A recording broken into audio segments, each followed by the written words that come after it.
Good evening, everybody. Welcome to General Purposes. For the benefit of those watching on YouTube, members of the committee are present in the chamber. Those members will be voting tonight. Other members of the council are also in the chamber or participating on MS Teams. They can take part, ask questions, but cannot vote. Your attention is drawn to agenda item 1.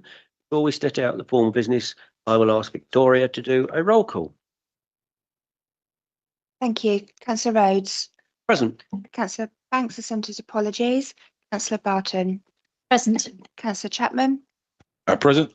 Councillor Coffin. Present. Councillor Clokey. Present. Councillor Davis. Present. Councillor McDermott. Councillor Parry. Present. Councillor Roud. Not in the chamber, nor is he participating in games. Councillor Tanner. Present. Thank you. Very much, Victoria. So we've just got apologies from Councillor Banks. They've got no notification of substitute members. Members, does anybody want to declare anything? For the record, no declarations of interest, which takes us to minutes, which are here. May I sign these? Thank you very much.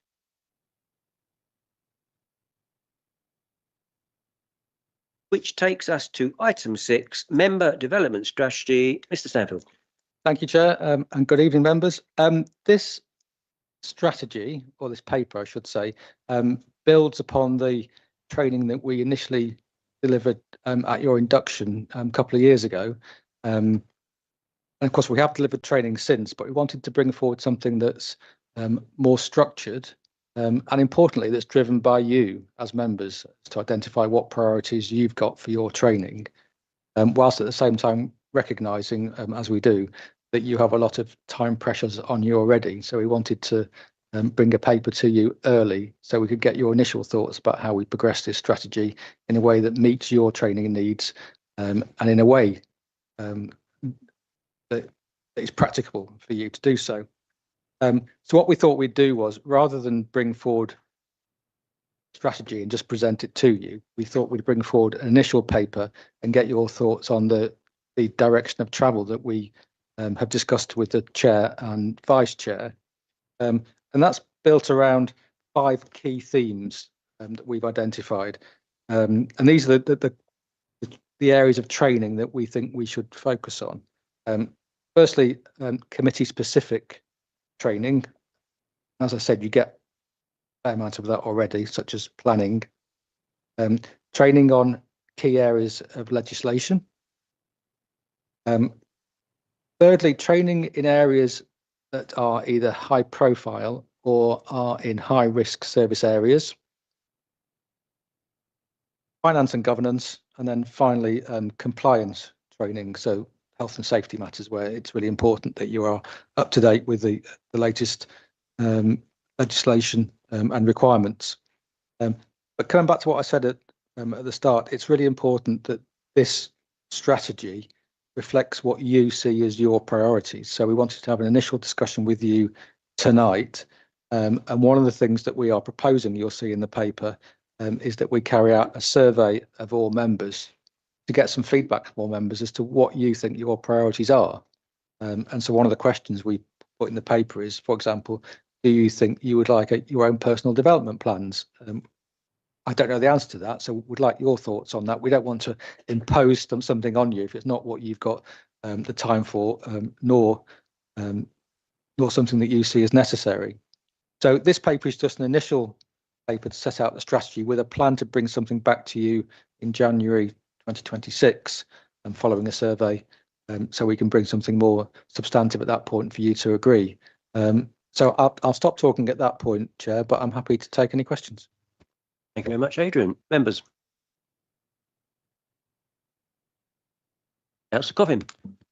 Thank you. In the absence of anybody else. I mean, I like the direction of travel that we see here. I'm not sure about personal development plans, primarily because, of course, as you said, we don't have the time, but we have a lot of external commitments. I do see the value of them. I'm just not sure that they would work for everybody within the council, which would be my thoughts.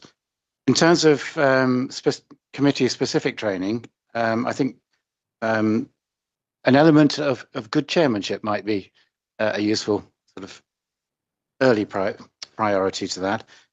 Running through finance and governance, all very good. Compliance training, and I have to admit, a little bit slow on the uptake on the data protection, but it's such a critical part of the council now that we have to be cyber secure. And certainly training in that area would be extremely useful. And might I suggest that it's a little more structured than the training that came through the website, which I must admit I did find quite puerile in many respects. And I'm sure there's some better training to be done there. But generally speaking, good direction of travel. Thank you. Also, another one for you, Martin. Timekeeping. Never mind.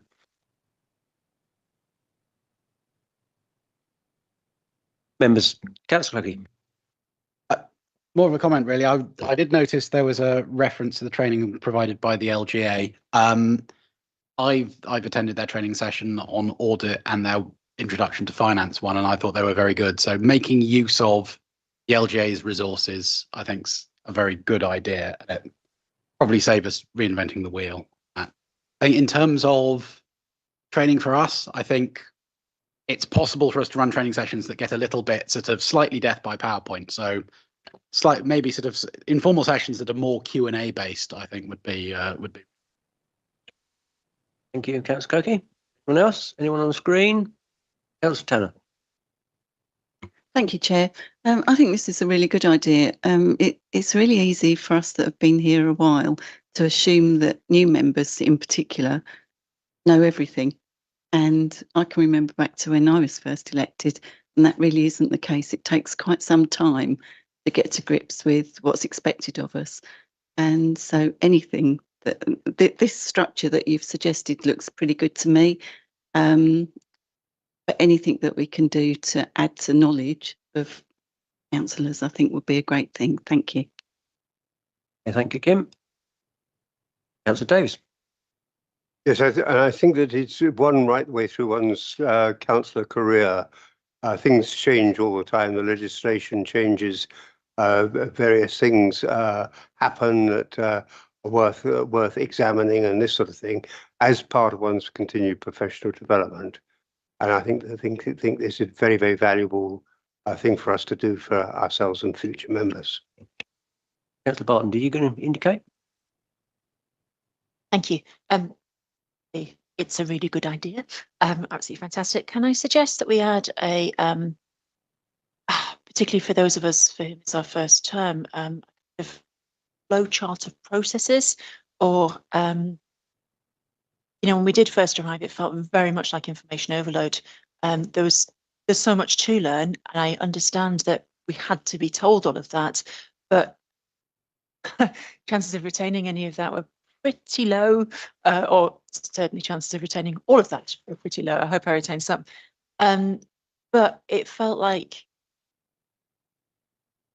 the sort of, this is who you go to if you need to ask this. This is what happens in this instance. These are the basic processes. These are the expectations of a councillor, because it's so different party to party, that I think a very basic reminder for, certainly for me, and I'm assuming for other new councillors as well, would be really useful. Thank you. Councillor Barton. Anyone else? We're all happy then, are we? Excellent. Right, on page 17 then, at 3, there are 3 recommendations. Do I have your support? Okay, thank you very much. For the benefit of anyone watching, that was agreed unanimously. I now move to 7. We have no urgent items. Therefore, at item 8, I move that the press and public be excluded from the remainder of the meeting during consideration of any items, the publication of which would disclose exempt information. Do I have a seconder? Dave Davies has seconded. Thank you very much. Do you agree? Thank you very much. We will wait for the stream to be turned off. Thank you.